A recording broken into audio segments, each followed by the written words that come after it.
Philippe Turle. Bonjour Philippe. Salut Eric. Tu vas bien mon cher Philippe? Merci beaucoup et toi? Très bien. Comment tu votes sur mon brunémétrie quand je dis que ça va être long et laborieux, mais nos amis britanniques vont s'en remettre quand même de cette affaire. Un peu comme les Allemands de l'Ouest qui ont absorbé la RDA. On se roulait par terre, on se disait, mon Dieu, comment vont-ils faire? Bon, en quelques années, ça a été digéré et tout va bien. Oui, on s'en remettra, ça c'est certain, on n'a pas le choix. Mais dans combien de temps? C'est ça la question que je me pose. Parce que qui aurait cru en juin 2016, quand on a eu ce référendum, que la veille de notre départ, la veille c'est demain, ça aurait dû être demain le 29, qu'on allait être dans un tel foutoir, pardonnez-moi le terme, où on ne comprend plus rien, on ne sait pas où on va, on ne sait pas qui est d'accord pourquoi. Et le spectacle hier soir, je vous jure, avec ces émotions qui étaient raconte-moi Philippe. Rejetées. Bon, qu'est-ce que c'était l'émotion? C'est-à-dire que Theresa May est allée non sans peine à Bruxelles pour négocier un accord de divorce. Juste pour les modalités de notre départ. Ça n'a rien à voir sur les échanges commerciaux qu'on aura plus tard. C'est juste les modalités de départ.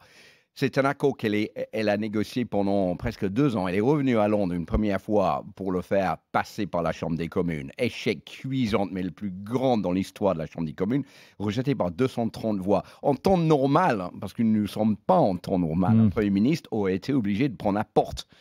Et non, ce n'était pas le cas. Donc, elle le fait revenir en mars, le 13 mars, rejeté de nouveau par 149 voix.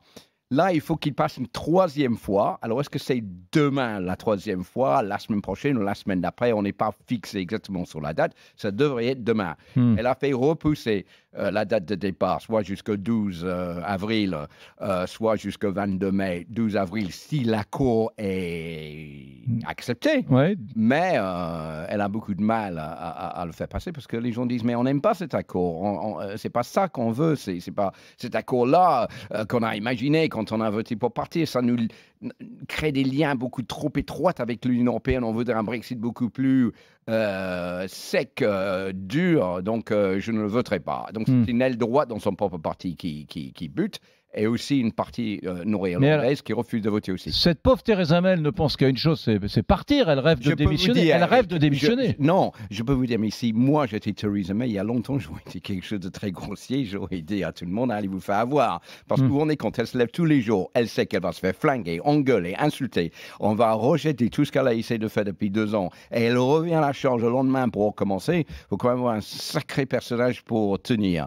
Alors, dans un dernier espoir de faire passer son accord demain ou plus tard la semaine prochaine, elle a dit « Mais je démissionnerai après pour vous faire plaisir, pour laisser la place à quelqu'un d'autre, peut-être quelqu'un qui veut un Brexit encore plus dur que le Brexit que j'ai négocié avec l'Union européenne. » Eh bien, ça non plus, pour le moment, ça ne suffit pas à faire revenir plus de monde pour accepter son accord. Donc voilà la situation. Mais que pensent les Anglais? Ils veulent un Brexit plus dur, ils veulent ce Brexit-là, ils veulent plus de Brexit.